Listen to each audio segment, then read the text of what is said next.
Hey guys, welcome to my channel. There's a lot of spoilers ahead, so viewer discretion is advised. So, let's jump in. The movie today we are going to recap is 5 Feet Apart.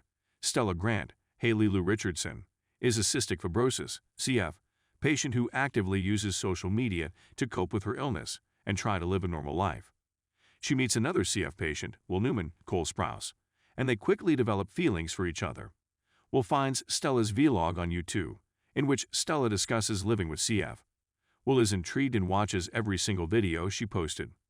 Stella's best friend, Poe, also has CF and is openly gay. He tells Stella that he broke up with his new boyfriend. Stella later realizes Poe was pushing away because of his CF. Stella's sister, Abby, was the adventurous type and died a few years ago while she was cliff diving. CF patients are strictly kept at least 6 feet, 1.8 m, apart to reduce the risk of cross-infection, as contracting bacterial infections from other CF patients can be life-threatening. Stella's nurse, Barbara, previously had a pair of romantically involved CF patients who died from cross-infection, and Barbara does not want to see this happen again. Will and Stella go on their first date, but keep it secret, as the nurses wouldn't approve. During the date, they make sure to stay 6 feet apart.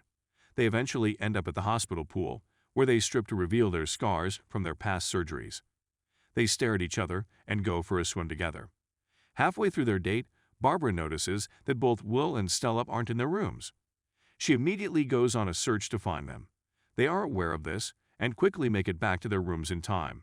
Stella sits up a bridge, but then falls off while Will is distracted. She fell through the ice and Will pulls her out of the water. The shock of the cold water has made Stella unresponsive and put her into cardiac arrest. Ignoring the risk of infection, Will performs CPR and Stella wakes up. They make their way back to the hospital and Stella learns that she didn't catch the infection from Will. When Stella wakes up from her surgery, she sees Will through the glass of her room. He tells her that he only has a month to live, and he doesn't want her to have to go through his death like all the other deaths she went through. He tells her goodbye and doesn't know what is to come in terms of him and her. Before he goes, he makes her close her eyes, because he said he wouldn't be able to leave if she was looking at him. She closes her eyes and he walks away.